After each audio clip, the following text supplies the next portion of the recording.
Come comment ചെയ്ത് like ചെയ്ത് subscribe ചെയ്ത് ഫോളോ ചെയ്ത് 50 പേർക്ക് നീ ഇത് ഷെയർ ചെയ്ത് കഴിഞ്ഞാൽ നിനക്ക് ആ ലിങ്ക് അയച്ചു തരാം. ഇത് കേട്ട് മടുത്തോ? എന്നാൽ ഇന്ന് നമ്മൾ ഇതിനൊരു പരിഹാരം ഉണ്ടാക്കാൻ പോവുകയാണ്. ഇൻസ്റ്റാഗ്രാം ആരെയും ടെക്സ്റ്റ് കോപ്പി ചെയ്യാൻ സമ്മതിക്കത്തില്ല. കമൻറ്റിൽ നിന്നായാലും വീഡിയോ ഡിസ്ക്രിപ്ഷനിൽ നിന്നായാലും അതിനുള്ളൊരു പോംവഴിയായിട്ടാണ് ഞാൻ വന്നിരിക്കുന്നത്. ഈ ലിങ്കാണ് നമുക്ക് കോപ്പി ചെയ്യേണ്ടത്. ഈ ലിങ്ക് നമുക്ക് വേണം. അതിന് വേണ്ടി എവിടെയും കമൻറ്റ് ചെയ്യേണ്ട ആവശ്യമില്ല, ഒന്നും ചെയ്യേണ്ട ആവശ്യമില്ല. അപ്പോൾ എന്താ ചെയ്യേണ്ടതെന്ന് വെച്ചാൽ ഇതിൻ്റെ ഒരു സ്ക്രീൻഷോട്ട് എടുക്കുക. ഞാൻ ഓൾറെഡി എടുത്ത് വെച്ചിട്ടുണ്ട്. സ്ക്രീൻഷോട്ട് എടുത്ത് വെച്ചിട്ട് ഗാലറിയിലേക്ക് പോവുക. ഗാലറിയിൽ പോയി കഴിഞ്ഞാൽ ഈ സ്ക്രീൻഷോട്ട് നമുക്ക് കാണാൻ പറ്റും കേട്ടോ. അപ്പം ഈ സ്ക്രീൻഷോട്ട് അവിടെ ഉണ്ട്. അപ്പം നമുക്ക് നേരെ പോവുക. എന്താ ചെയ്യേണ്ടതെന്ന് വെച്ചാൽ ചാറ്റ് ജി പി ടിയിലേക്ക് പോകാം. നമുക്ക് ചാറ്റ് ജി പി ടിയിൽ പോയിട്ട് ആ ഇമേജ് നേരെ അവിടെ അപ്ലോഡ് ചെയ്ത് കൊടുക്കുക.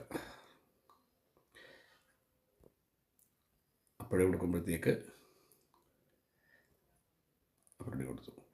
എന്നിട്ട് എക്സ്ട്രാക്റ്റ് ടെക്സ്റ്റ് എന്നോ എക്സ്ട്രാക്റ്റ് ലിങ്ക്സ് എന്നോ ടൈപ്പ് ചെയ്ത് കൊടുക്കുക. എന്നിട്ട് എൻ്റർ അടിക്കുക. ലിങ്കുകളെല്ലാം നമുക്ക് വന്നു. സോ ഇത്രയുള്ള കാര്യം. നിങ്ങൾക്ക് ആരെയും ഫോളോ ചെയ്യേണ്ട ആവശ്യമില്ല, കമൻറ്റ് ചെയ്യേണ്ട ആവശ്യമില്ല. കമൻറ്റ് എന്ന് പറയുമ്പോൾ ആവശ്യമുള്ളപ്പോൾ ചെയ്യാനുള്ള സാധനമാണ്, അല്ലാതെ എന്തെങ്കിലും കിട്ടാൻ വേണ്ടിയല്ല കമൻറ്റ് ചെയ്യേണ്ടത്. സോ അപ്പം വീഡിയോ എല്ലാവർക്കും ഷെയർ ചെയ്ത് കൊടുക്കുക. ഒരുപാട് പേർക്ക് ഇത് അറിയാത്തതായിട്ട് ഇപ്പോഴും ഉണ്ട്. അപ്പോൾ ചിയേഴ്സ്.